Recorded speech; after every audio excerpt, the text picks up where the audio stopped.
again, and welcome to another episode of Friends, Facts, and Fiction. As always, this podcast is made possible by our local convenience stores, the misappropriation of history, and you.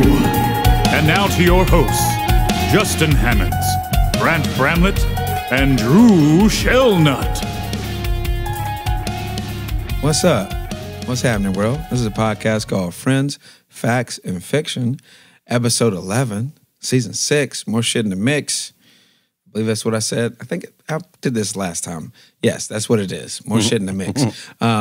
We back again with some hot facts about a rock and roll fucking madman, and we'll get to that in a minute. But I'm Justin Hammonds. I'm looking at my boy Drew Shellnut. Sometimes.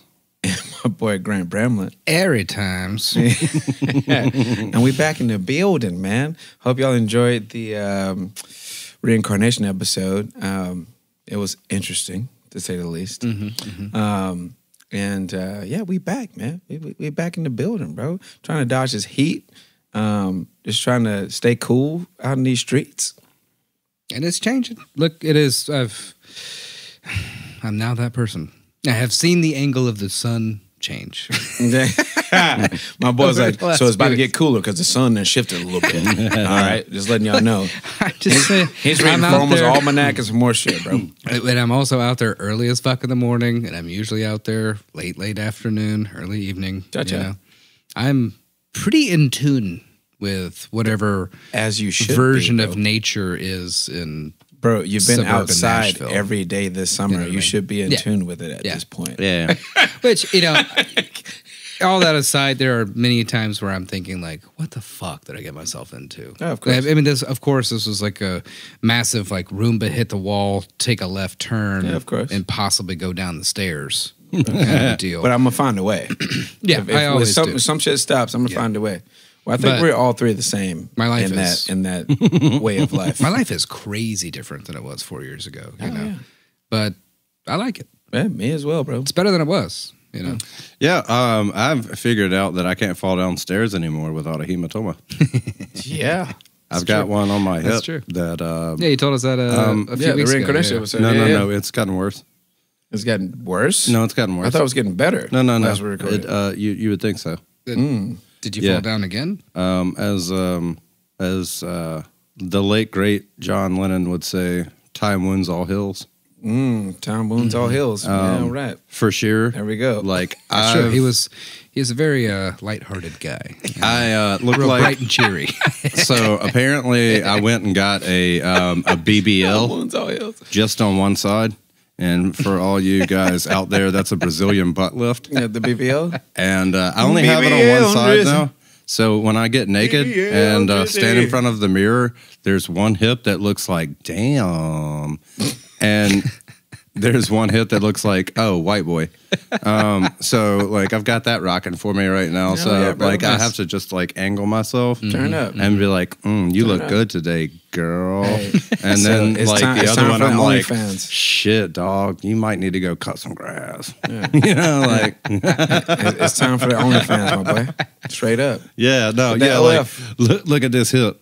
Hey, that one hip. Yep. But it's funny, too, because, like, if I'm laying in bed, it feels like a muscle on my side, but if I'm taking a dookie, it just feels like a little pooch, like a little jiggly pooch, and I just kind of jiggly puff it the whole time, like Jesus Christ, you know. Oh my God. Well, anyway. Don't hold back for the sake of the audience. You know, I'm not. And we put it all in line. I think I've kind of proven that point. I mean, if you go back far enough, listeners, our early episodes, we put a lot of our lives in the opening. Did we? We would just talk about almost a real question. I was about to say, motherfuckers not remember? Because, no, for real, how could you? We put out a lot of our childhood stories in the first, like, season or two. That's true. And we just literally did, like, interpersonal stories to open up the show most of the time back in the day. And now we've got to, like, the catch-up. Like, what's up? How we doing? How we feeling? And the mustard fucking sucks. Yeah. Mustard on the beat. On top of that ketchup, yeah. Yeah, because... they not like... Anyway.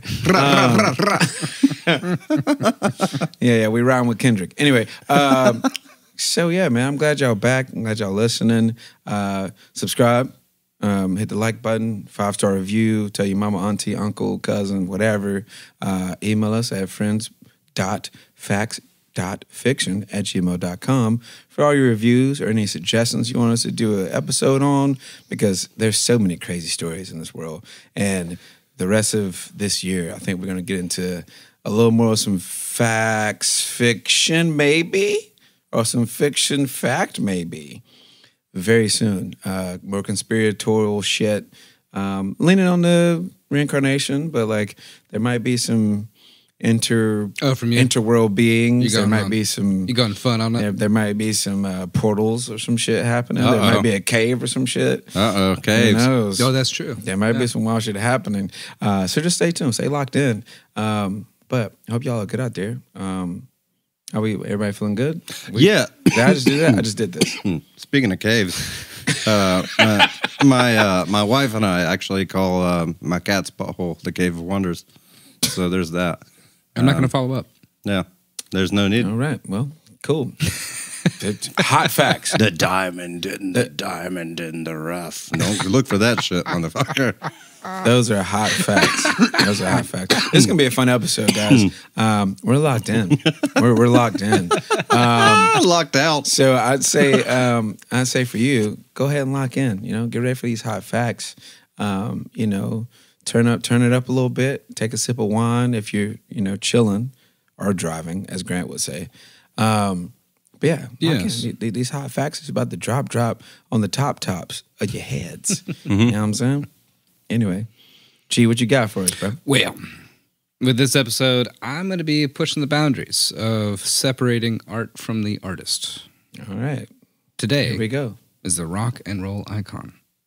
The man who constantly tried to compete with and overtake Elvis Presley. Jerry Lee Lewis.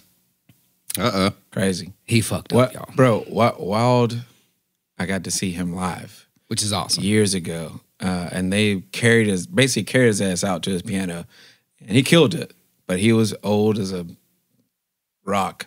And still killed it. He still killed it. And they carried him off of his piano. And they had to come pick him up off the joint and take him off the stage, bro. He was that old. Middle of the day in Memphis, bro. Memphis in May.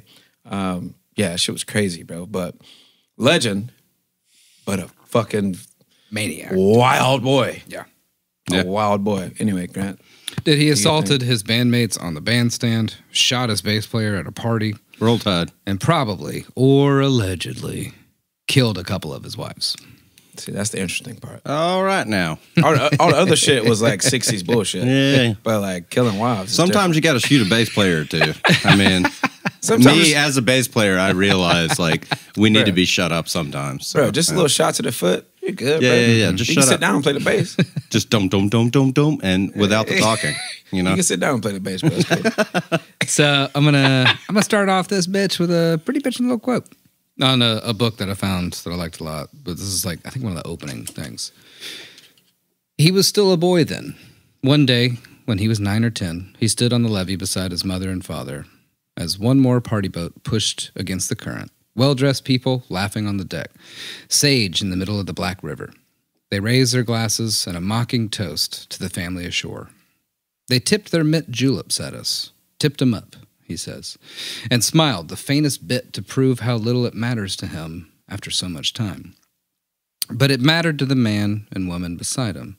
His daddy was indestructible then, gaunt, 6'4", with big, powerful hands that could squeeze weaker men to their knees, and a face that seemed drawn only in straight lines, like Dick Tracy in the funny papers. As the drunken revelers lifted their glasses of bourbon high in the air, Elmo Kid Lewis pulled the boy up to his hip. "Don't worry, son," Daddy told me. "That'll be you on there someday. That'll be you." He does not know if his daddy meant it would be him up there with the rich folks, the high and mighty, or if it would be his songs they played as the boat passed by. "I think maybe," he says, "it was both." Jerry Lee Lewis, a.k.a. The Killer, was born on September 29th, 1935 in Faraday, Louisiana. they nicknamed him the Killer, and he's accused of killing wives and shooting bass players. That's fucking hilarious. Anyway. He grew up in an impoverished farming family in eastern Louisiana and didn't die until October 28th, 2022. Crazy. Yes. Yeah. He was an American pianist, singer, and songwriter. Nicknamed the Killer, he was described as rock and roll's first great wild man. They're not wrong. His father, Elmo, was a poor farmer with a side hustle in moonshine. And, that was so good that the doctor who came to deliver Jerry Lee passed out drunk after Elmo offered his company a little nip just to be polite. That's crazy. That's crazy. It's like, baby's here. All right, I'm out. No, apparently Elmo, a legend has it that Elmo, his dad, actually delivered him.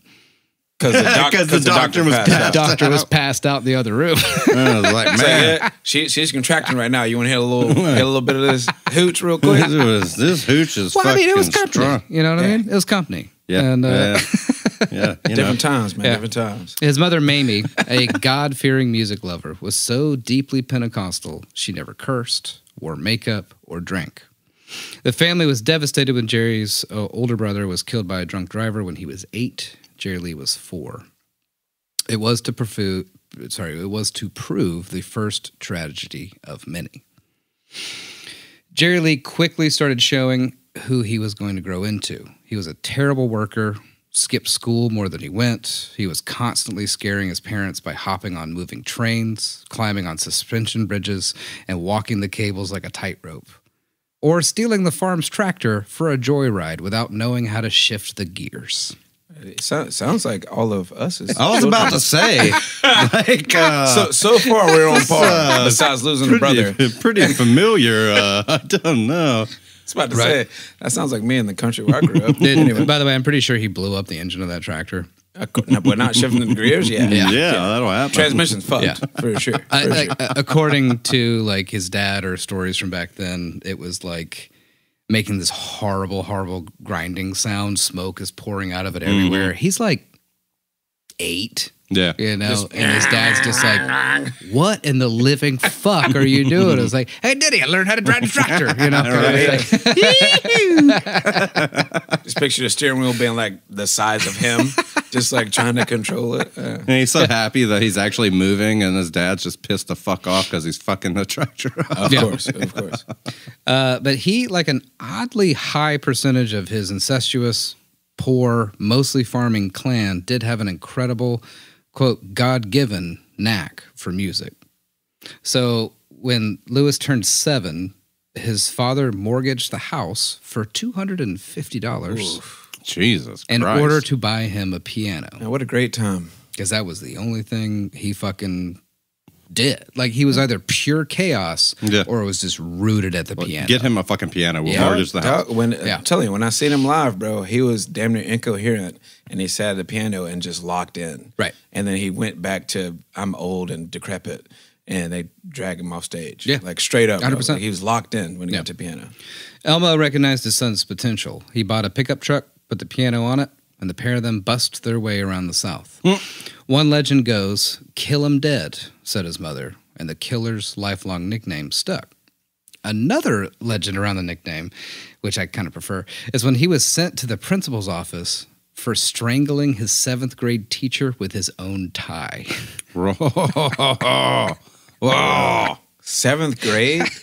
To overpower your teacher in 7th grade to choke her is wild. So he skipped so much school in the 6th grade, he just walked into first day of 7th grade, and his 7th grade teacher was like, no, you missed too much school last year. You belong in the 7th grade. And he was like, watch this, bitch. And he was like, What you say, bitch? I don't know any of them. I'm either in the 7th grade or I'm not going back to school. Yeah. Or are you getting strangled? Yeah. And apparently he fucking strangled him. But in the principal's office, he met his lifelong friend and touring manager, Calvin, who was also in for fighting.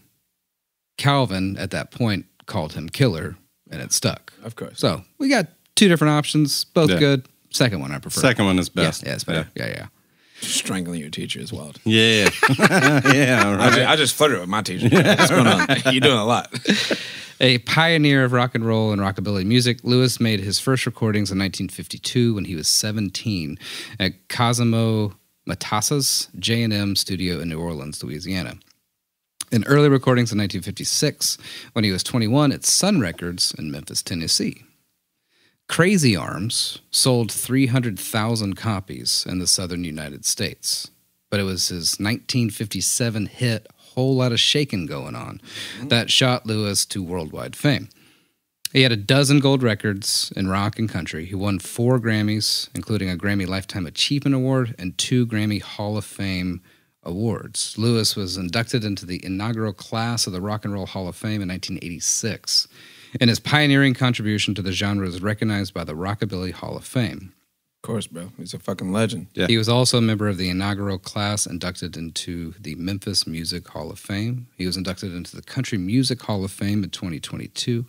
In 1989, his life was chronicled in the movie Great Balls of Fire, starring Dennis Quaid, which was garbage. Yes. Garbage movie. So Dennis Quaid, didn't he go crazy? Yeah. Mm-hmm. Yeah, the uncle from the National Lampoon joint. Right? Oh, that's not Dennis, but Randy Quaid. Randy Quaid's the one that went crazy. Randy Quaid is the one that went crazy. He's in the off the grid crazy. Yeah. He's Cuckooville. Yeah, it's worth looking into Randy Quaid. That might be a good episode. Anyway, Yeah, it's true. In 2003, Rolling Stone listed his box set All Killer No Filler, the anthology, at number 242 on their list of 500 greatest albums of all time. but that title is badass. I know, right? Yeah. All killer, no filler. Come on, dude. That's sick. In 2004, they ranked him number 24 on their list of the 100 greatest artists of all time. Lewis was the last surviving member of the Sun Records $1 Million Quartet and the album class of 55, which also included Johnny Cash, Carl Perkins, Roy Orbison, and Elvis Presley. Jesus Christ. He outlived all those fuckers. He did. Yeah. And he was By not a long that shot, much too. younger than them. Yeah. I mean, he was the young guy in the room at the time. Yeah. But, like, you're talking, like, I think it was like 18 or 19 versus 24. Yeah. You know what I mean? It's a few years. Yeah, just a few years. But Bro, outlived them all by a lot. Bro. Yeah. A lot. Like, we ain't talking a decade. We're talking 2-3 decades damn near, bro. That's crazy.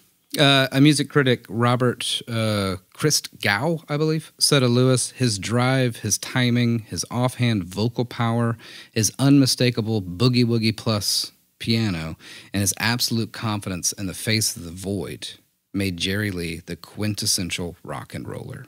Turn up. Right? To back up a little bit, on November 19th, 1949, Lewis made his first public performance of his career, playing with a country and western band at a car dealership in Faraday. The hit of his set was a performance of R&B artist Stick McGee's Drinkin' Wine Spodiote. Spodiote. What a time. You can get famous off playing at a car dealership. Yeah.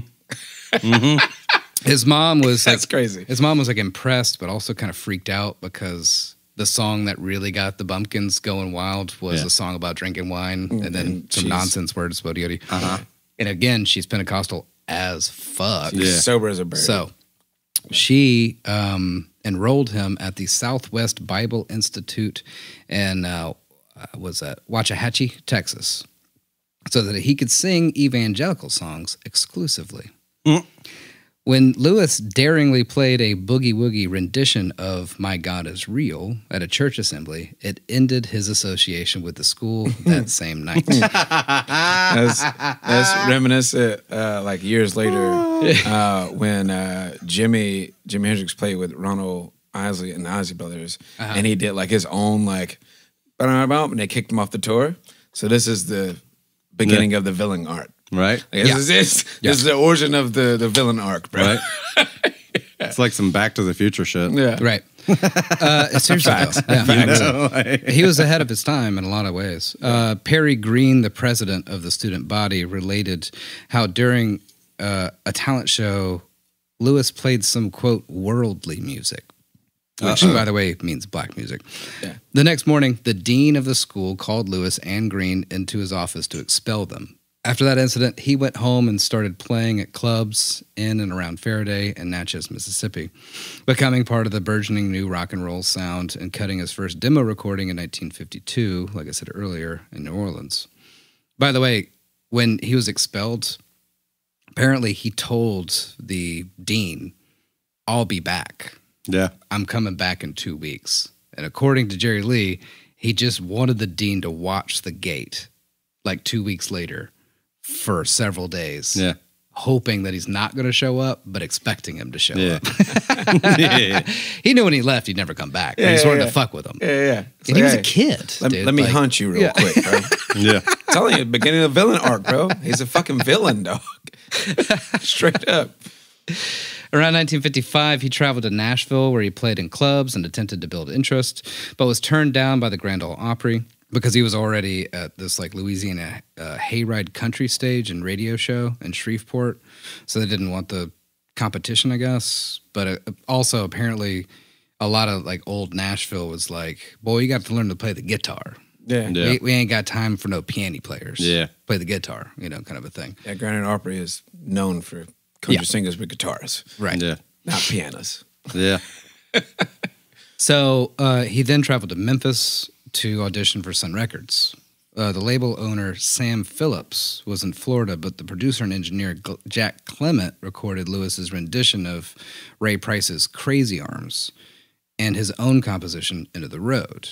In December of 1956, Lewis began recording prolifically as a solo artist and as a session musician for other Sun artists, including Carl Perkins, Johnny Cash.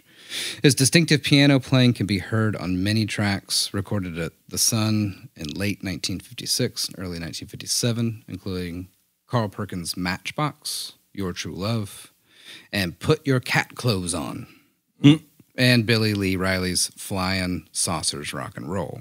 Hey. Flying Saucers Rock and Roll. That sounds great. I know, right? The titles are wild, bro. Yeah, but anyways, he was bidding a name for himself. Yeah, of course. And so on December 4th of 1956, Presley dropped in on Phillips to pay a social visit while Perkins was in the studio cutting new tracks with Lewis backing on piano.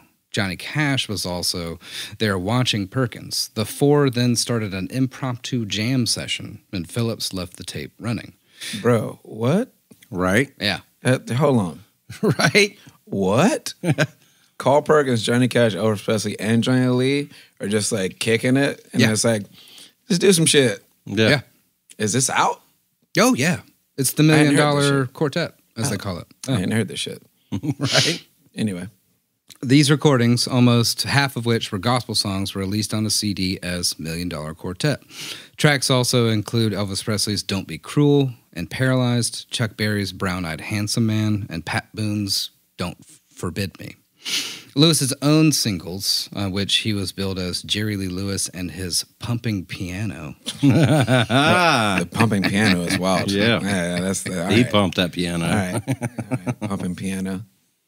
That advanced his career as a soloist during 1957 with hits as A Whole Lot of Shakin' Going On, which is a big deal. That's a banger. A Big Maybell cover and Great Balls of Fire. Yeah. Yep. The other obvious banger. Yeah.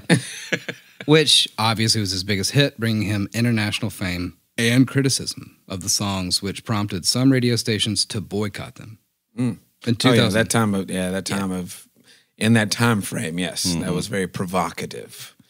Exactly. And now it's the least provocative shit that's been released. Yeah. Crazy. Cardi B. Any rap for the past 20 years. Right. Yeah. And to kind of give us some perspective on like how people reacted back then versus now, in 2005, Whole Lot of Shaking Going On was selected for permanent preservation in the National Recording Registry in the Library of Congress. Jeez. Yeah. According to several firsthand sources, including Johnny Cash, Lewis, a devout Christian, was troubled by the sinful nature of his own material, which he believed was leading him and his audience to hell. This aspect of Lewis's character was depicted in Waylon Payne's portrayal of Lewis in that 2005 film Walk the Line, based on Cash's autobiographies.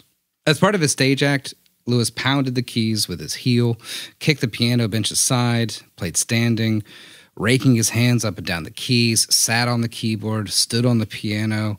He told the Chronicles that kicking over the bench originally happened by accident, but when it got a favorable response, he kept it in the act. Well, of course. Which he did forevermore. As you always do. Yeah. When he was younger, he would get sweaty, which back in the day, you were very preserved on stage. You're not supposed to get sweaty. You're not supposed to work That's why Chuck Berry and Presley got so much, because they did the work. Right. They did the showmanship shit that took them over the top. And Jerry Lee's hair would like fall on his face. Yeah. And apparently he would hear the girls scream.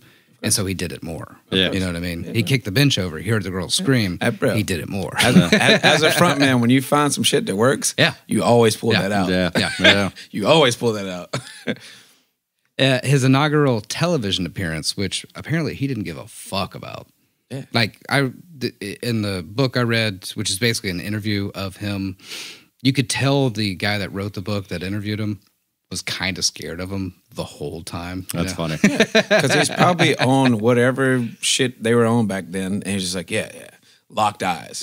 Eyes bucked. Like, so what's up? We need to get this over with. I got. But apparently he didn't give a fuck about TV. Yeah. Like he didn't know if it was anything was gonna become a TV. He didn't care. No, back then it was all about stage. He wanted to be on stage. It's all about stage. To play on stage. Like, that's it. At that point, once you have radio play, it's all about stage. Mm-hmm.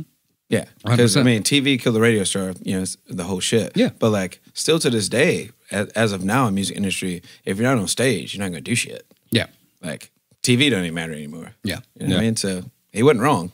Yeah, but apparently his first television performance, they told him like not to do some of those antics.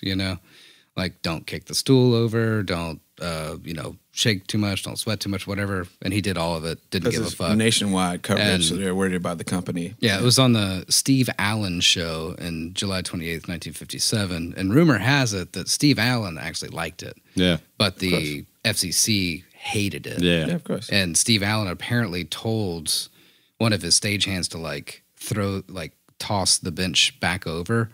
And Jerry Lee just kicked it even harder and just went flying off screen. Oh, yeah. A national sensation instantly. Yeah, exactly. Yeah. Instantly. It's like James Brown's first fucking appearance on TV. He did his fucking whole thing. And it's like, now you're the guy. You know what I mean? Show your shit, bro. He also was in some movies and shit. And he apparently didn't give a shit about that either. They asked him, he was like, oh, yeah, I mean, acting doesn't seem that hard. I just walked in, I'm Jerry Lee. Yeah. I'm me. You want me? Cool. I'm going to act like me, bitch. Yeah. Acting's not that hard. I'm me. Yeah. That's some cocky shit, yeah, bro. It is. Acting ain't that hard. I'm me, bitch. Yeah. What are you talking about? But there's a movie called High School Confidential, and he sang the title song from the back of a flatbed pickup truck. Nice. Which is just a lot of fun. Yeah. That's gangster. Fucks with that. From a flatbed back in the 60s, bro? Yeah. Mm-hmm. But on stage, Jerry Lee was larger than life and didn't take shit from no one. Once, Chuck Berry refused to go on before Lewis, so he finished his set by lighting his piano on fire to show him up. Yeah. And apparently that fire got out of hand and they had to close down the venue. They had to evacuate the audience and close down the venue. Fuck you, Chuck Berry. Yeah. Again, akin to Jimmy burning his fucking guitar. You know what I mean? That's fucking crazy. Yeah, exactly. So many dynamics are running true here with just a fucking wild man being a wild man. Yep. You know what I mean? But his live shows were simply unmatched at the time, and he pretty quickly became a legend in an infamous kind of way. Rumors of him selling his soul to the devil, being possessed, or being a vampire were common. One of my favorites is that he was in fact a vampire that was old enough to have fought for the South in the Civil War. 100 years prior, we're talking. 100 plus years prior, actually, at this point. Yeah. That was circulating around. That makes sense. That makes sense. Fucking white people. Back then. I mean, he was pale as fuck. And he was crazy. And it seemed like he didn't age. He had the dark hair that was fucking curly and crazy. You know, it makes sense. Makes sense. A little young Dracula on our hands. You know what I'm saying? But rumors or not, Jerry Lee Lewis was a fucking maniac. and this might be my favorite story. In the early hours of November 22nd, 1976, Harold Lloyd, Elvis's, and the presiding guard on duty at Graceland, was greeted by an unexpected visitor, Jerry Lee Lewis. Jerry Lee, accompanied by his wife, pulled up to the mansion's front gate in his new Rolls-Royce Silver Shadow. Ooh, wet. Yeah, right. That's nasty, bro. He asked Lloyd if he could see Elvis, but was told that the king was asleep. Lewis Give a fuck? No, yeah, I just pull up in a Rolls Royce, bitch. I'm Jerry Lee Lewis, bitch. Wake your ass up. Hey, but check it. Lewis politely thanked Lloyd and drove away without incident. Later that morning, at 9:30 a.m., Lewis flipped his Rolls Royce while rounding the corner at Peterson Lake and Powell Road in Collierville. This motherfucker. The police report on the incident stated that the breathalyzer test yielded negligible results, but that Lewis was obviously tanked on something and that he was charged with driving while intoxicated, reckless driving, and driving without a license. This motherfucker bought a Rolls Royce without a license? Gangster. After that infraction, Lewis most likely returned to his home to rest. On November 23rd, 1976, less than 12 hours later, he was holding court at the Vapors, one of his favorite Memphis night spots. For reasons that are still debated, Lewis decided to leave the Vapors at about 2:30 a.m. And not far from Graceland, I'd imagine. I'd imagine. He's in Memphis. I couldn't be. Precisely 2:50 a.m., almost 24 hours later to the minute, he again pulled up to Graceland. This time in a brand new Lincoln Continental. My boy rolled a Rolls Royce And then within 24 hours bought a new joint, went to a club, got tanked, and it's like, fuck it, I'm going to take my new whip over there. I got to show homie my new whip, bro. I'm stunting on you, bro. Like, what we doing, dog? The car wasn't the only thing that had changed from the night before. Lewis's manner was markedly different. He was armed, angry, and obviously inebriated. Oh, shit. See, the armed part is a little... A dangerous combination for a man mere mortals call killer. He was out of his mind, man, recalls Lloyd. He was screaming, hollering, and cussing. Yeah, this motherfucker, he was asleep when I came through last. Fuck that. We're about to pull up on this motherfucker. Well, actually, Justin, if you want to get that next quote there. What is that? Get on the goddamn phone. I know you got an intercom system. Call up, tell Elvis I want to visit him. Who the hell does he think he is? Tell him the killer is here to see him. Imagine that shit. In a new car, no tags. Right. Because he just bought this motherfucker. Yeah, like 12 hours ago. So Lloyd panicked.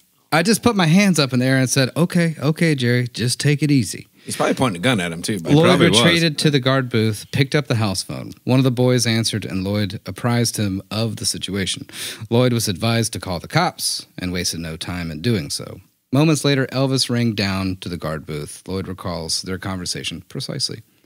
Elvis was on the line, and he said, what? See, he used to stutter when he got upset. What the hell's going on down there, Harold? I said, well, Jerry Lewis is sitting in his car down here outside the gate, waving a Derringer pistol and raising hell. Elvis said, what's the goddamn guy want? I said, he's demanding to come up and see Elvis, he said. Oh, I don't want to talk to that crazy son of a bitch. Hell no, I don't want to talk to him. I'll come down there and kill him. Y'all call the cops, Harold. I told him I already did, and he said, good. When they get there, tell him to lock his butt up and throw the goddamn key away, okay? Thank you, Harold. Elvis is said to have watched the whole drama on his closed circuit monitors. Because if you remember, next to his bedroom, he had a whole TV bank. He did. Paranoid as fuck. Yeah, he was. By that time, he was paranoid as shit. Yeah.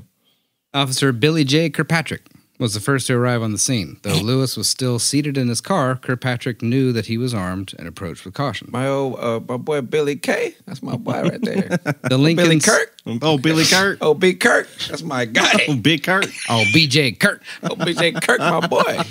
Anyway. The Lincoln's sole occupant sat staring out the front window. When the police got to the open driver's side window, they found that the man was Jerry Lee Lewis, Balanced on his knee was a chrome-plated, over-under style 38 caliber Derringer pistol. Oh, yeah, he's about to kill some shit. He's ready to kill some shit. Kirkpatrick ordered him out of the car, but Lewis would not comply. Kirkpatrick had to pull him out of the car, remembers Lloyd. He told him to keep his hands on the steering wheel where he could see him. Jerry said that he just wanted to see Elvis, but Kirkpatrick told him to shut up. Now, Jerry said he had tried to hide his pistol by putting it in between his knee and the door. But when Kirkpatrick opened the door, the damn gun fell out on the floorboard. And he laughed. That's wild, because those motherfuckers, they can go off very easily. Oh, it's Jerry Lee. Yeah. I mean, come on. Yeah. Kirkpatrick picked up the gun, and it was cocked and loaded. That's what I'm saying. The gun already cocked, bro. 38 caliber, already cocked. That bitch can go off like nothing, bro. What are you talking about? Mr. Lewis was extremely unstable on his feet. His speech was slurred, and his breath smelled of alcohol. Mr. Lewis was appraised of his rights and was arrested for carrying a pistol and being drunk in public. The police report states that on closer inspection, Kirkpatrick noticed that the front passenger window of Lewis's car was smashed in. This accounts for the deep gash on the bridge of Lewis's nose, which is obvious in the mugshot, if you guys want to look it up. Yeah. According to Infamous Kirkpatrick's... shot. Yeah, it is. According to Kirkpatrick's report, the injury was stained from broken glass resulting from attempting to jettison an empty champagne bottle through the closed window of his 76 Lincoln. So my boy is just riding a brand new Lincoln he just bought that day. Polished off a bottle of champagne. With a champagne bottle and a pistol. Because, bro, the He's Lincolns... done with the champagne. You know how big those Lincolns were back then, bro. Yeah. He's They were driving a tanks. land boat, bro. Yeah.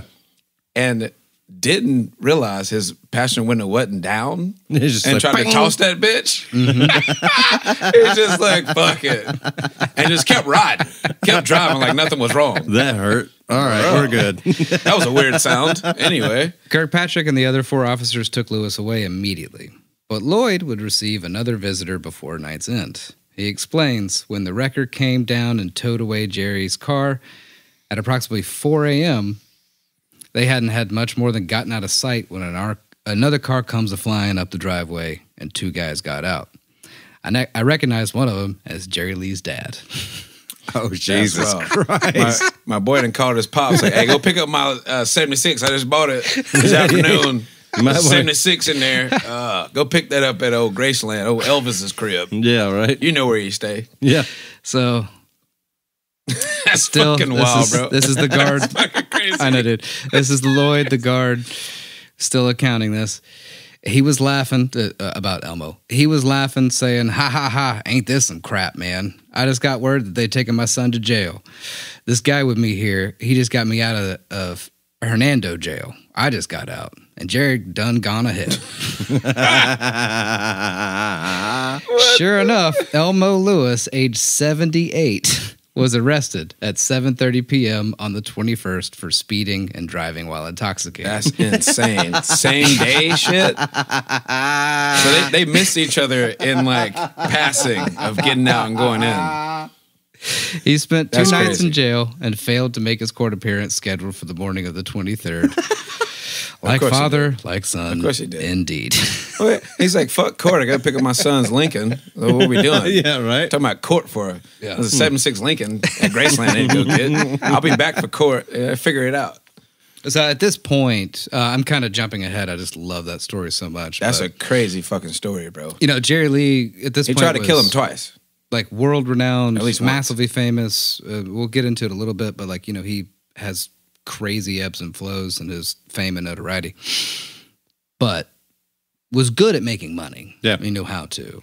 And at this point, Elmo is just basically living on his son, you know. Obviously, bro. And apparently his mom, Mamie, anytime that she'd come over to Jerry's place, which was in Mississippi, pretty close to Memphis, but it was kind of like his town in Mississippi. Like that northeast border of Mississippi.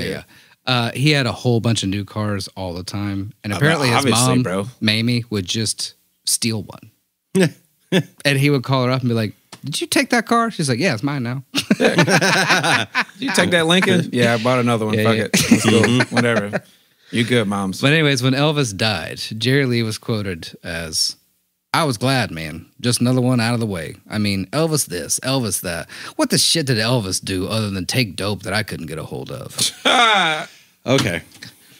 So this is a dude. This is a guy after my own heart. Because there's so many people that like, and I'm sorry if you like Elvis. I respect what he did. Sure. Okay. I will say. I would say it's one of those situations where like you're in the times. You know what I mean? Like when you're in obvious competition with a person that's on that level, and you're on that level, you don't realize the cultural significance of what's happening because you're in it. You know what I mean? Yeah. So like if he could see it, well, I'm sure he's seen it after they all died. He was like, oh yeah, Elvis Presley, damn, that's crazy. I tried to kill this dude. Sure. But his cultural impression is deeper than, a little deeper than mine. You know Jerry Lee was better, you know? Jerry Lee wasn't stealing everybody's shit. But facts. He was. He was. Yeah. But he wasn't stealing He was taking everything. He was taking black music and adopting it and rearranging it for himself. Because he had to, like everybody else at the time. Yeah. But Elvis really made it okay for white people to understand and appreciate black music. And that was the predecessor of rock and roll. So I don't want to remove Elvis from the equation of that era. No, I'm not saying that. I also respect him a lot less than a lot of other guys from that time period. Yeah, for sure. He was like, for you to tell me exactly. Yeah. Who was also a shithead. He was a weirdo too, and fucking shit. Oh no, Chuck Berry's a psycho. Bro, James Brown was too, but no, James Brown was definitely like if you listen to like you like the he's calling out his players. Yeah, he's charging them tax. Yeah, it's like up. Yeah, you ain't getting that tonight. You ain't getting that money. Yeah. But like Elvis, like okay, yeah, cool. He did his thing. He made his mark, and he made it, you know, more digestible, I guess, if you'll say, for white people. Yeah. But and then you got the Beach Boys. We ain't gonna get into that. Never mind. It was just,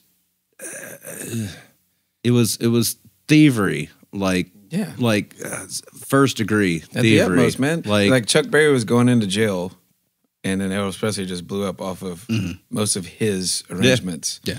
Yeah, we can get into it deeper, but that's the gist of it, honestly. Like he stole Chuck Berry's dance moves, the whole thing. Yeah. Yeah. It is what it is. Yeah.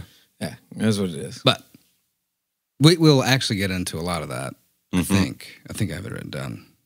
If I don't, I'll remember and talk about it. Yeah. But either way, let's talk about Jerry Lee's quiet, sweet, and tame love life. Grant said sarcastically in the I was about to say. Right. I was about to say, are we talking about the same person? Yeah. Lewis was married 7 times. Jesus. 7 times is crazy, especially for that time period, because it was really taboo to get a divorce back then. Yeah, it was. Including bigamous marriages and a marriage with his underage cousin. Wait, what? You know. He had 6 children during all these marriages. When Jerry Lewis was 16, he married Dorothy Barton, a daughter of a preacher. The union lasted from February of 1952 to October of 1953. Oh, wow. So he had a fling, but he got to get married to get the fling. Yeah. He was deeply religious. He wanted to have sex with her, so he married her. Yeah. And then he started to like get successful, basically. And He was like, yeah, fuck this shit. Yeah. Pretty much. Other fish in the sea, motherfucker. These fish swimming way better than she. Oh, man. Lewis's second marriage to Sally Jane Mitchum in September of 1953 was of dubious validity because it occurred 23 days before his divorce from Barton was final. Ah. So he got married while he was married. Yeah, he did. My God. Savagery. According to Jerry Lee, he didn't give a shit about no contract. Well, obviously so, bro. He didn't give a shit about TV shit, so that's all contractual shit anyway. Yeah, they had 2 children, Jerry Lee Lewis Jr., 1954 to 1973, and Ronnie Guy Lewis, who was born in 1956. He had a much longer life.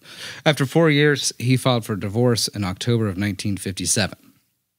Jerry Lee Lewis Jr. died in 73, like I said, at the age of 19, when the Jeep he was driving overturned. That sounds familiar. We've got a strong gene. We got a strong gene for flipping cars. Especially, I mean, a Jeep in the 70s. Those motherfuckers, Oh, yeah, that's true. It was actually easy to flip. Yeah, easy as fuck to flip. Now, his most infamous move that I'm sure at least one or anybody that's listening know about is his third marriage to 13-year-old Myra Gale Brown. His first cousin once removed. See, the thing is, I didn't know about the cousin part. Yeah. That's wild. Yeah. The once removed don't mean shit. What were we talking about? Mm-hmm. Anyway. On December 12th in 1957. 13 is, yeah. During a 1958 British tour where Ray Berry, a news agency reporter at London's Heathrow Airport. Shittiest airport that I've been to in my life. It does suck. By the way, he was the only journalist present. Learned about Lewis's third wife, though Lewis, who was 22 at the time, claimed she was actually 15. The publicity caused an uproar, and the tour was canceled after only 3 concerts. This ruined him. He went from making $10,000 a night in the 50s, in the late 50s. That's insane. To being forced to go back to the States where he was blacklisted on the radio, couldn't book any tours. His divorce from Jane Mitchum was not finalized before the ceremony took place, so he remarried Gale Brown on June 4th of 1958. So instead of just letting that shit lie, he remarried her officially this time. I know. Bro. They had 2 children, Stephen Allen Lewis, 1959 to 1962. Jesus Christ. And so she Phoebe was like 15 with 2 kids. Yeah, and she was like 15, 16 by the way, with 2 kids. The first kid died at 3, if y'all didn't do the math on that. Yeah. And Phoebe Allen Lewis was born in 1963, who, again, she lasted a long time. Brown was only 14 years old when their son was born. In 1962, Steve Allen Lewis drowned in a swimming pool accident at the age of 3. Jerry Lee went back to the UK a week later after his son died. It was somehow much better received. But it wasn't near the level. Because his son died? I guess they're so. like, hey man, your son died. Yeah. It's cool that you married your underage cousin. Yeah, I know. That's cool now. Your son died, bro. So you're good, man. That's fucked up. White people shit. Yeah, facts. Facts. That shit ain't flying where I'm from, boy. What the fuck? That's crazy. But That's he crazy. didn't. It wasn't nearly the same amount of fame that he had prior. In 1970, Brown filed for divorce on the grounds of adultery and abuse, stating that she had been subject to every type of physical and mental abuse imaginable. I could imagine. This is a man unhinged, bro. Yeah. Yeah. Like he's probably got mental issues that were not diagnosed or looked at. Yeah. Because he was Jerry Lee Lewis. Right. You feel me? So, like, before he went back to London, this whole time period of everyone knowing that he married his underage first cousin, he's playing dives to string together a couple of $100 over a week or so. He was dead in the water for about a decade. He and his band piled into a car and roamed all over the country, playing anywhere they could, often getting into fights with people having an issue with Jerry Lee's lifestyle. One night, a guy called him a son of a bitch while he was performing. Jerry Lee stopped the song and said, "Why don't you come say that to my face?" When the guy climbed onto the stage, Jerry Lee grabbed the mic stand and hit him in the forehead with the heavy, rounded base of it. Oh, shit. The dude went flying, and Jerry Lee was arrested. Bro, if for the listeners, if you don't know, the round base of a straight stand microphone That bitch is can like kill somebody. That's like 18 pounds. That is a weapon that I would have on me in a zombie apocalypse. That shit is like serious. Like yeah. Anyway, fuck. Jesus. That dude didn't die. No. Okay. Fucking whoa. Massively concussed. Oh yeah. They had to take his ass to the hospital. Oh, for sure, bro. If he hit him in the fucking right side of the cranium, yeah, he definitely died. So he later said in an interview.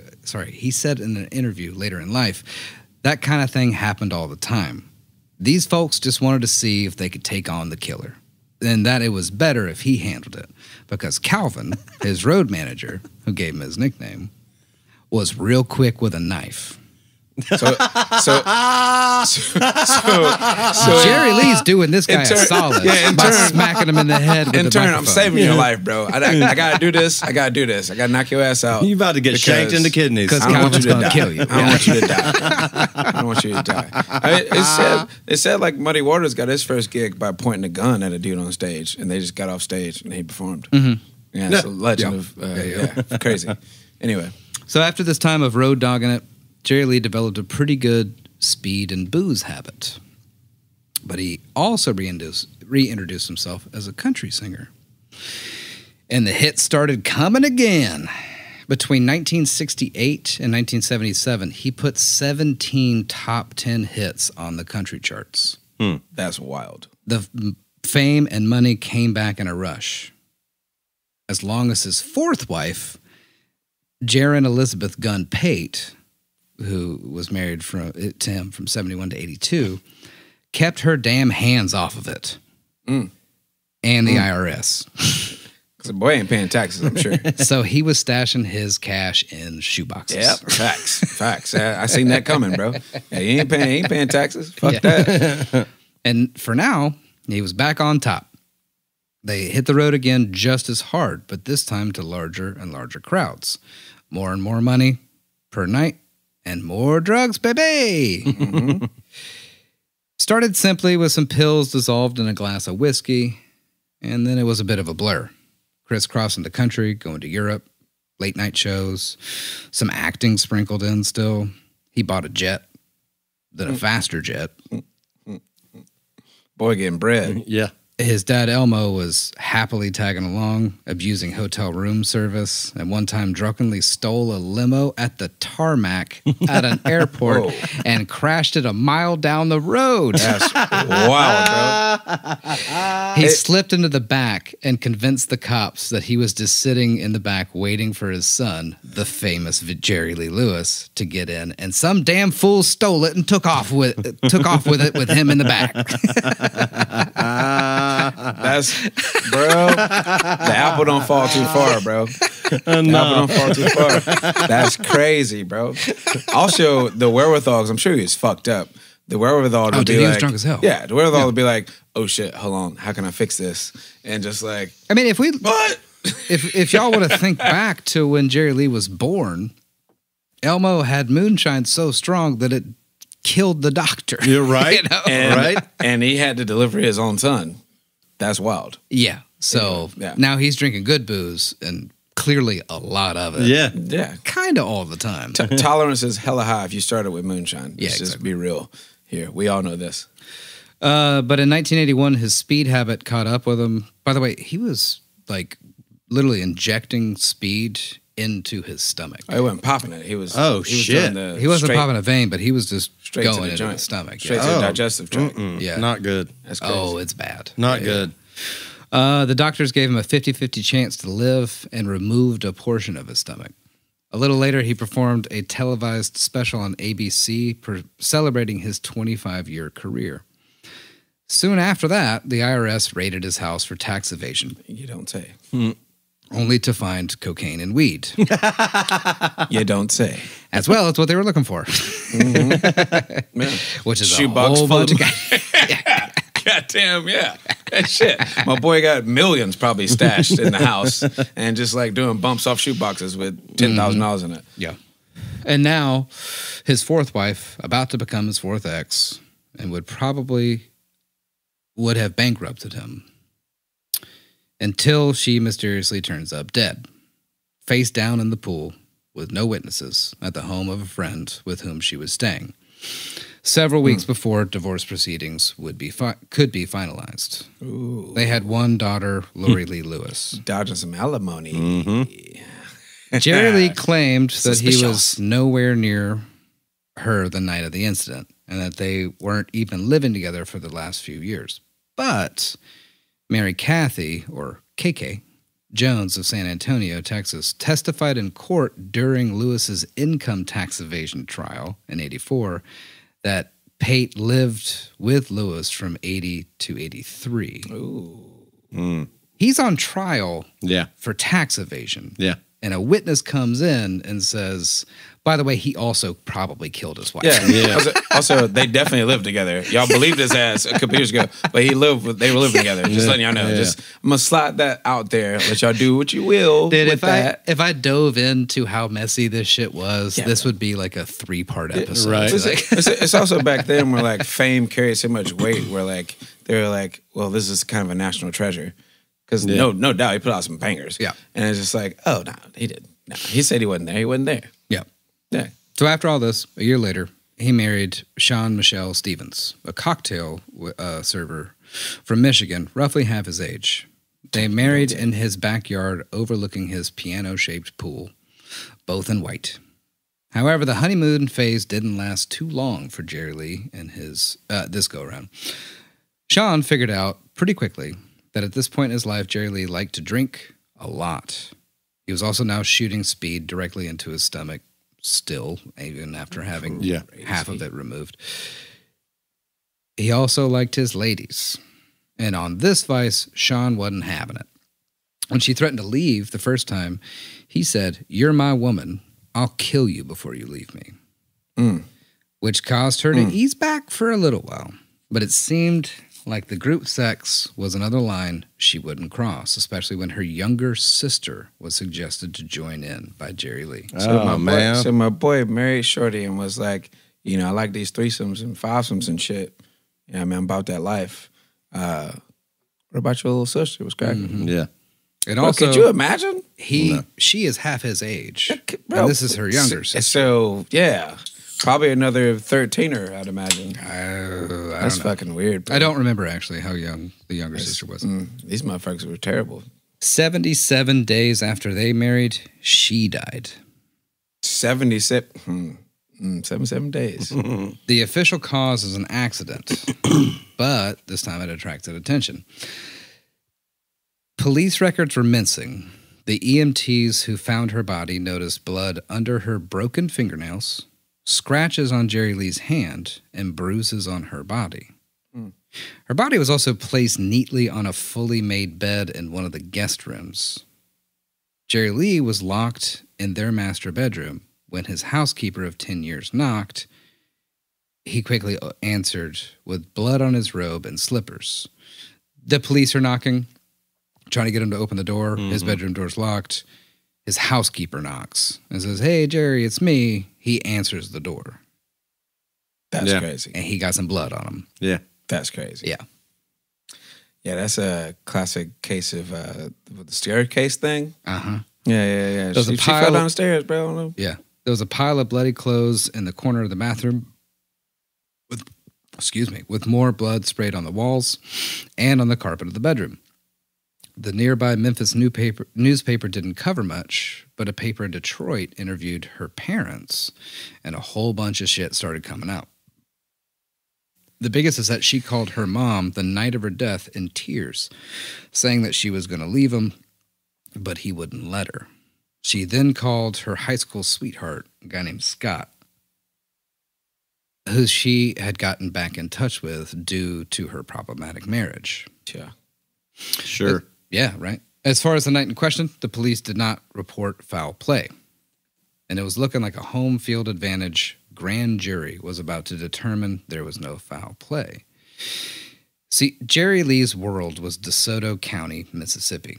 Elvis owned Memphis, up the road just a little way. But the officials in DeSoto had a special place in Jerry Lee's pocket. Of course, bro. When it counted, he made the appropriate contributions to the quote-unquote right men to continue to make sure that the town stayed right, i.e. God-fearing people raising God-fearing families. At least that's what Jerry Lee liked to think. Yeah, it's like, oh, y'all need a little mortgage payment? I got you, bro. College fund? I got you, bro. Don't worry about it, man. To give you an idea of his sway, the night before Sean died, when he drove his car off the road into a ditch, the police just drove him home without testing him. The incident wasn't even recorded by the sheriff's department. The county dispatcher, John Crawford, said, "I knew not to log it or nothing. When I heard it was Jerry Lee Lewis, and it was just a community service." Oh, damn. That's crazy, bro. This was the culture in DeSoto County. Well, different times. Also, that shit still happens to this day. I mean, he owned that Low-key. little town. You know what I mean? So we have a pretty clear understanding of how the death of his most recent wife was handled by them. When the state arrived the next morning, county officials had already muddied up the waters of the crime scene, and Jerry Lewis was alone with Deputy Sheriff Jack McCauley in his den for more than an hour. What they were talking about, we don't know, but soon after, state officials learned that county officials had already decided unilaterally to use a private medical examiner instead of a public one. So all information gathered now has to go back through the county first before making its way to the state, as well as the details county wanted omitted from public record. Facts. That's how you do it, bro. That's 101 manipulation to facts and corruption. But a young funeral director named Danny Phillips did leak some of the information to the public. Danny P, that's my guy. He said, "I would never say Jerry Lee killed that girl, but I'd like to see it investigated. To me, I just can't believe that girl got to that bed and just laid down and died." Exactly, bro. Yeah. You can't make me believe it. Yeah. Fucking wild, bro. She's neatly placed in the bed and just dead. Like, Yeah. that's Phillips was mostly concerned about a hypodermic puncture wound on her right arm, the same needle found at Jerry Lee's house that day. The official cause of death was fluid in the lungs from methadone, but the private examiner quickly declared no foul play, and the body was sent to be embalmed within a few hours after arrival, which is just that's not how you do that. That's Yeah, not because you done got to determine, The sheriff said Jerry Lee just cut his fingers on some broken glass. Her bruises were, quote, superficial, and there was no sign of domestic violence. No blood tests were taken. Obviously not. Yeah, there's no blood pattern specialist there, obviously. And no blood test is crazy. Right. And superficial bruises, Yeah. this bitch is clumsy. What are we talking about here? Yeah. Right. What are we Yeah. talking about? But That's if anybody crazy. is still on the fence at all about Jerry Lee's guilt, 3 nights earlier, Jerry Lee brought home 2 women for group sex with Sean. At some point, the girls got scared enough to flee his house and beg a neighbor for a ride out of there. And like I said earlier, the night of, Sean called her mom, who just assumed that she was overly upset and they would talk the next morning after she got some sleep. As for the high school sweetheart that she called for, the phone line went dead in the middle of their conversation, according to Scott, the high school sweetheart. Yeah. A week after her funeral, he was back at his favorite bar playing piano and making up a song on the spot with lyrics going, "If you leave me, I'll have another in your bed." He called his sister while super fucked up not too long after that and said, "Your sister's dead. She was a bad girl and now she's dead." That's crazy. Jesus. That's crazy. Unhinged activity, bro. That's what comes when your ego's not checked. You know what I mean? His 6th marriage. Or if your mental is not medicated. Mental issue is not medicated. Yeah. His 6th marriage to Carrie McCarver lasted 21 years. Jesus. Actually. Yeah. From April of 1984 to June of 2005. They had 1 child, Jerry Lee Lewis III, which is not how that works. No. Yeah. In 83, Lewis moved to Ireland with his family in what was suggested, but apparently denied, to be a move to avoid issues with the IRS. Of course it was. Yeah. They're like, no, dog. He lived in a rented house on Westminster Road in Foxrock, Dublin. And during his time there, he was sued by the German company Neue Constantin Film Production, GmbH, for failure to appear at a concert in Munich. Lewis returned to the U.S. in '97 after his tax issues had been resolved by Irish promoter Kieran Kavanagh. So that sounds to me like the homie was like, "We got this motherfucker out of Ireland, bro. Yeah. Why the fuck is he here? We gotta come on. What's Go wrong? back on. What was wrong?" It's like, "Oh, tax shit. Let me make some phone calls, man. Give me a few years. We're gonna get this shit resolved so we can get this motherfucker out of our country." Yeah. So he That's what that moved sounded back like me. to DeSoto County Yeah. and was living on a ranch in Nesbitt, Mississippi, which is in DeSoto County, with his family. Lewis married his 7th wife, Judith Lewis, which was Myra Gale Brown's brother's former wife. So his young cousin's brother's former wife, he marries. That's crazy. Years later. Yeah. You know. That's insane. I know. On March 9th of 2012. The next day, Lewis... 2012, bro? Yeah. The next day, Lewis severed business ties with his daughter, Phoebe Lewis, who was one of the way earlier marriages. Yeah. But she was kind of his business manager for a long time. Claiming that she owed him substantial sums of money. In the lawsuit, Lewis, his wife, Judith Lewis, and his son, Jerry Lee Lewis III, also claimed that Phoebe defamed them on Facebook. In 2017. Phoebe and her husband countersued, claiming that Judith Lewis and Jerry Lee Lewis III interfered in the business relationship. In August 20... Bro, that's the year that I seen that motherfucker. Yeah. Literally, I think I seen him in 2016, 2017. There's actually kind of a fun story. That's crazy. I think when he was going to that Memphis in May, apparently he talked because he was horrible health. Oh, it's terrible health. Yeah. I told you, they put him on stage and dragged his ass off stage. Like literally, talked his wife two people into going to like Arby's or McDonald's or something, and he got like a shake and a burger. That's crazy. Yeah. That's nuts, bro. Yeah. He's going through this shit as I'm seeing him on stage. He's suing his daughter. Yeah, I know. What a fucking wild man, bro. Yeah. In April of 2019, U.S. District Judge Neil Biggers ruled that most of the claims were barred by a 3-year statute of limitations, except the defamation claims. Again, this shit's so crazy messy. I just decided to put that in and just glance over it. Yeah, because they're probably still doing litigation on that shit to this day. Yeah. I'd imagine, bro. Lewis had a minor stroke in Memphis on February 28th, 2019. Justin. He had to cancel several appearances.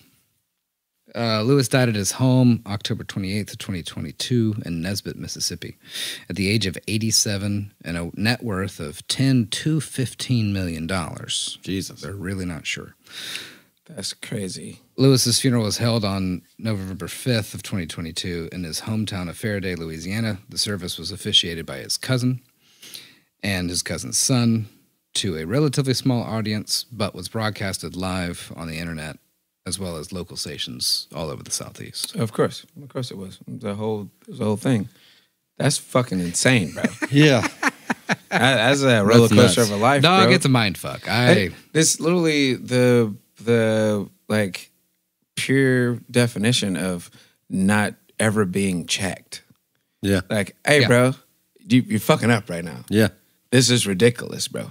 Like, you got to have people around you, not just yes men, to tell you, hey, this is ridiculous, bro. Like, this is dumb as fuck. Well, and also, you're not going to listen to anybody unless they're your boys. Yeah, like, unless they're your people or your counterpart. Like, seriously, though. Straight up. Like, you can have anybody tell you on the face of the planet, you're fucking up right now. Yeah. But until it's somebody you give a fuck about, you're not going to listen to it. Yeah, you're not going to check it. I think the crazy thing with him is that, like, when he was younger, he was kind of starting to question some of his behaviors. Yeah. But he was deeply rooted in this Pentecostal, moralistic, deep South Christian kind of a thing. And the people that he talked to either were like, don't bring up our religion right now. That makes me feel guilty because we just did some drugs and banged some ladies. It was Jerry Lee, don't worry about that shit. That's nothing. And so he would just, I think he was always in this crazy world of like, I need to be married. Yeah. I need to be married to have sex.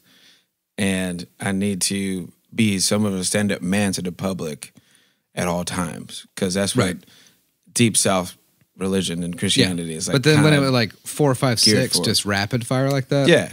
It's crazy, bro. And then that has to do do with with the drunk drugs. all the time. Has to do with the drugs and alcohol. Drugs and alcohol and just unstable mind, bro. He had mental issues, very obviously. Yeah.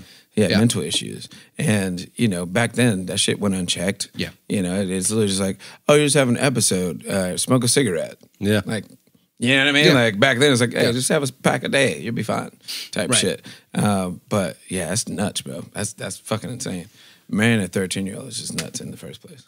Yeah, especially being your cousin. And your cousin. And according to him, where he came from. That's unrebukable, bro. I mean, I kind of glanced over it, but like his family was pretty incestuous. Like, yeah, that was, late 30s, 40s. Mississippi. They all, Louisiana. Oh, Louisiana. Faraday, Louisiana, like deep, Louisiana. Swamp. Yeah, exactly. Apparently, the house that they had would flood on a regular basis, and so they'd grab all their valuables and just put it on like a high embankment, allow the house to flood. When the house dried out, they'd bring everything back in. Oh, yeah, swamp. Yeah, I mean, again, he mortgaged thick of it. his dad mortgaged the house for $250 to buy to get a piano. Yeah, that's how much that house was worth. It was worth an upright piano, basically. Damn. Yeah, right. Yeah, the piano's worth more than the house at that point because it brought more worth to the family. Yeah, so I think he had that type of upbringing rolling around in his mind, and he took a liking to this girl, which is still massively inappropriate. Yeah, but I think somehow, somewhere in his head, he's like, "This is fine. This is normal." Yeah. With my uncles did this shit, bro. Yeah, that's what I say. With no homie, my grandfather to be like, did this. With no shit, homie to be whatever. like, not only is she 13, bro, she's like your cousin, dog. Like, Yeah, what we doing? Yeah, don't do it. Hey, hold on, bro. Hold on. What's your decision here, dog? What? Yeah. Like, how nobody was like, hey, bro, no. Yeah. He's already famous at this point. Massively. Yeah. famous. Like, what's Making going on 10 here, bro? grand a night. Yeah, what's going on here, bro? What are we doing, dog? You better go to the UK to do a whole tour, and you're doing this shit? Mm-hmm. Come on, bro. Somebody crazy. voice a reason, bro. I know.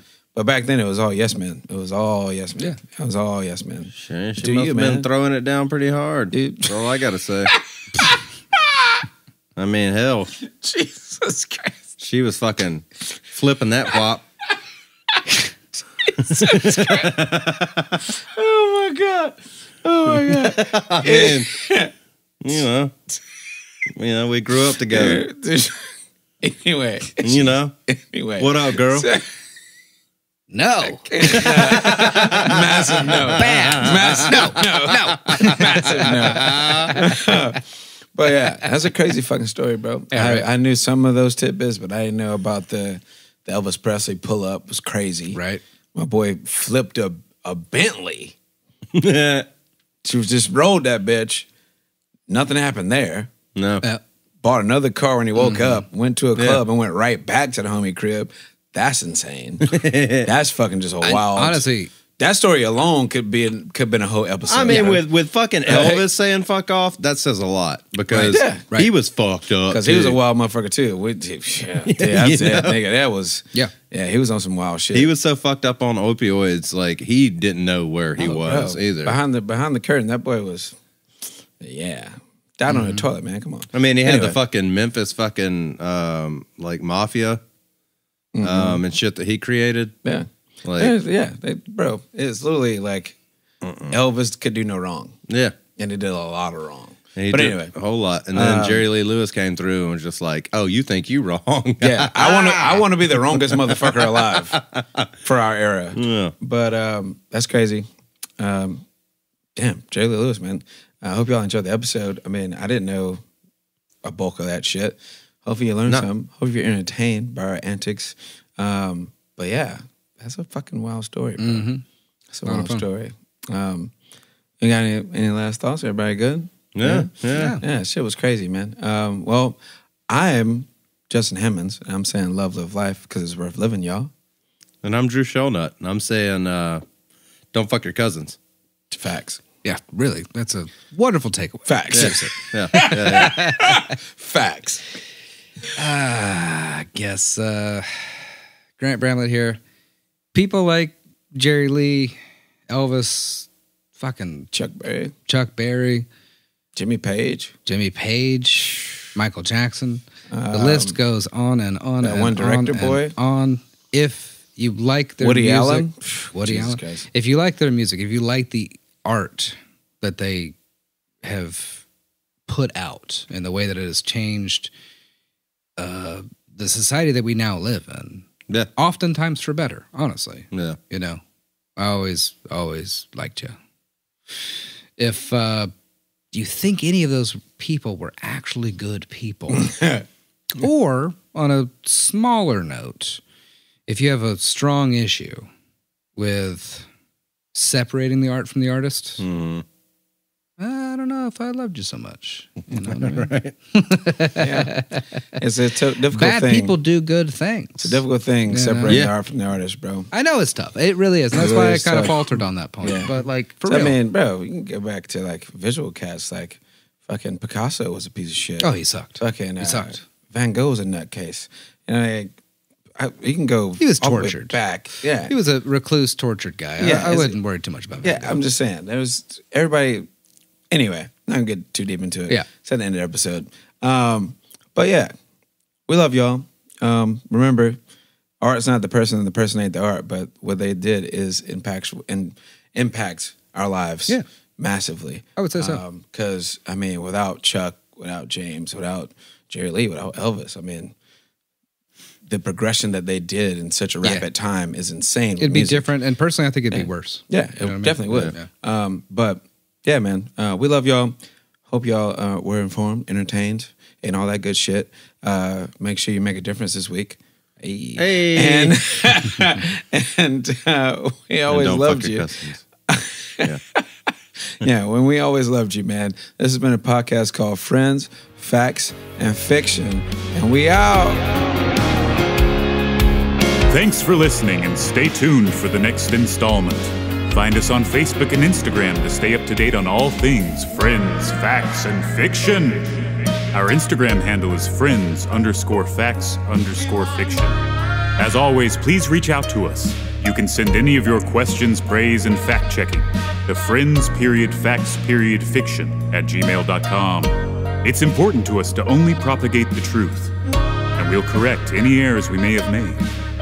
Your hosts and researchers are Justin Hammonds, Grant Bramlett, and Drew Shellnut. Our episodes are produced by Grant Bramlett. Additional producership provided by Grace Higgs. Our recording engineer is Grant Bramlett.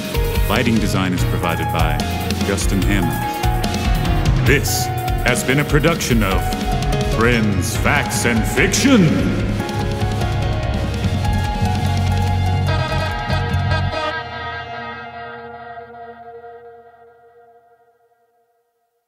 I mean, like, wait, what? And he goes, no, seriously. She just looks over at you, smiles, and just grabs what you got. Gives a little and squeeze. just like, huh. And Maybe that's her get off, bro. Maybe. She's 109. Blast off when she does that. I think it's just like a greeting, I guess. Sort of an aloha, you know? Don't fuck your cousins. Don't fuck your cousin.